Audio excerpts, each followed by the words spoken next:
اعوذ باللہ من الشیطان الرجیم، بسم اللہ الرحمن الرحیم۔ سورۃ معارج مکی صورت ہے، اس میں 2 رکوع اور 44 آیات ہیں۔ مصحف میں ترتیب کے اعتبار سے اس کا نمبر 70 اور نزولی ترتیب سے اس کا نمبر 89 ہے۔ بسم اللہ الرحمن الرحیم۔ سأل سائل بعذاب واقع، سورۃ معارج آیا 1۔ سأل سائل، سوال کرنے والے نے سوال کیا، یعنی طلب کرنے والے نے طلب کیا، بعذاب واقع ہونے والے عذاب کا، جلد نازل ہونے والے عذاب کی خواہش کی۔ عذاب الہی کا مطالبہ کرنے کی وجہ یہ تھی کہ وہ عذاب الہی کو مشکل سمجھتے تھے اور اللہ تعالیٰ کو عذاب نازل کرنے سے عاجز سمجھتے تھے۔ نسائی اور ابن ابی حاتم نے ابن عباس رضی اللہ عنہ سے روایت کیا کہ سائل سے مراد نضر بن حارث ہے۔ اس نے کہا، اور جب انہوں نے کہا اے اللہ، اگر یہ واقعی تیری طرف سے حق ہے تو ہم پر آسمان سے پتھروں کی بارش برسا دے یا کوئی دردناک عذاب ہم پر لے آ۔ سورۃ انفال آیا 32۔ جب یہ آیت نازل ہوئی سأل سائل بعذاب واقع، اس پر یہ لوگ کہنے لگے کس پر عذاب واقع ہوگا، تب اللہ نے یہ جملہ نازل فرمایا للکافرین لیس لہ دافع، وہ عذاب کافروں پر اللہ تعالیٰ کی طرف سے ہوگا، آسمانوں کو پیدا کرنے والا جس سے فرشتے اور جبرائیل امین اللہ کی طرف جاتے ہیں۔ رب العزت نے سورۃ حج میں فرمایا، اور یہ لوگ آپ سے عذاب کو جلدی مانگتے ہیں اور اللہ تعالیٰ ہرگز اپنے وعدے کے خلاف نہیں کرے گا۔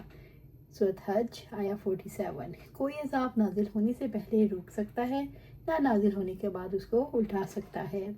سورۃ معارج آیا 2۔ للکافرین لیس لہ دافع، کافروں کے لیے اس کو ہٹانے والا کوئی نہیں، یعنی اللہ تعالیٰ کا عذاب کافروں کے لیے تیار ہے۔ اللہ تعالیٰ اپنے وعدے کے خلاف نہیں کرتا، وہ عذاب آ کر رہے گا۔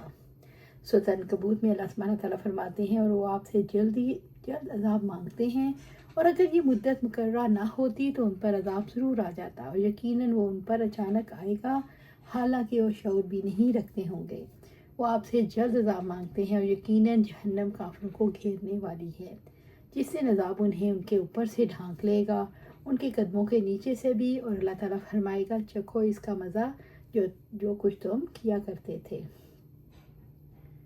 اگر انہوں نے اللہ تعالیٰ کی معرفت حاصل کی ہوتی، اس کی عظمت، اس کی وسعت، سلطنت اور اس کے اسماء اور صفات کو پہچانا ہوتا تو وہ کبھی جلدی نہ مچاتے، بلکہ اس کے سامنے سر تسلیم خم کر دیتے اور ادب اختیار کرتے۔ اسی لیے اللہ تعالیٰ نے اپنی عزت کا ذکر فرمایا جو ان کے اقوال قبیح کی ضد ہے۔ سورۃ معارج آیا 3۔ من اللہ ذی المعارج، اللہ تعالیٰ کی طرف سے ہے جو عروج کے زینوں والا ہے۔ معارج جمع عرج کی ہے۔ 2 باتیں بنیادی طور پر پائی جاتی ہیں، جھکاؤ اور بلندی۔ آپ صلی اللہ علیہ وسلم کو معراج ہوا تو معراج سے مراد بلند مقام ہے جہاں تک اللہ تعالیٰ آپ کو لے جانا چاہتا تھا، اور ذی المعارج کا معنی وہ بلند و بالا ذات ہے جس کے سامنے سب بلندیاں ہیج ہوں۔ بلند سے بلند مقامات کا مالک ہے، گویا کافروں پر یہ ٹلنے والا عذاب ایسی بلند ذات کی طرف سے آئے گا۔ سورۃ معارج آیا 4۔ تعرج الملائکۃ والروح الیہ، فرشتے اور روح اس کی طرف چڑھیں گے۔ اللہ تعالیٰ بلندی، جلال اور عزت کا مالک ہے، مخلوقات کی تدبیر اسی کے ہاتھ میں ہے۔ فرشتے اللہ تعالیٰ کی طرف عروج کرتے ہیں جس کی تدبیر پر انہیں مقرر کیا گیا ہے، روح اسی کی طرف بلند ہوتی ہے۔ فی یوم کان مقدارہ 50,000 سنہ، ایک ایسے دن میں جس کی مقدار 50,000 سال ہے۔ یہ مقدار عروج کی ابتدا سے لے کر اس حد تک ہے جو ان کے لیے مقرر کی گئی ہے، اور ملا اعلیٰ تک 50,000 برس مقرر کی گئی۔ ابو ہریرہ رضی اللہ تعالیٰ عنہ بیان کرتے ہیں کہ آپ صلی اللہ علیہ وسلم نے فرمایا، اگر کوئی سونے اور چاندی کا مالک اس میں سے اس کا حق زکوٰۃ ادا نہیں کرے گا تو قیامت کے دن اس کے لیے آگ کے تختے بنائے جائیں گے، پھر دوزخ کی آگ سے انہیں خوب گرم کر کے اس کے پہلو، پیشانی اور پیٹھ پر داغ لگائے جائیں گے۔ جب وہ ٹھنڈے ہو جائیں گے تو دوبارہ گرم کر لیے جائیں گے اور پھر داغ دیا جائے گا۔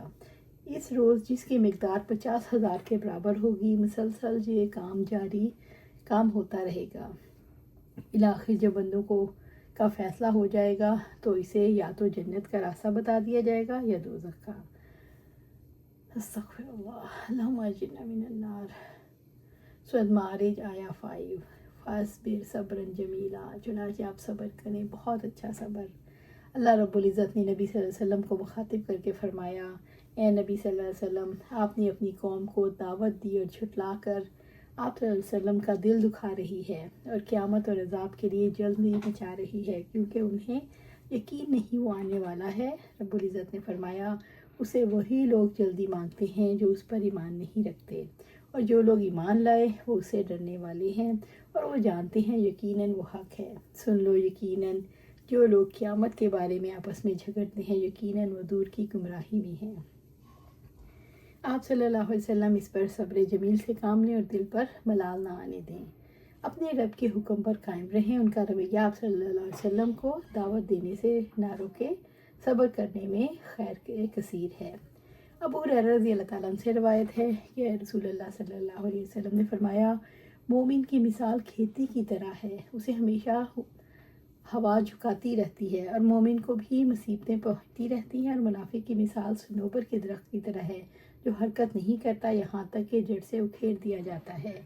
اللہ سبحانہ تعالیٰ سے دعا ہے ہمیں قرآن و سنت پر عمل کرنے کی توفیق دے، اس پر جما دے اور جنت الفردوس کے اعلیٰ مقام پر اپنے پاس گھر عطا فرمائے۔ آمین یا رب العالمین۔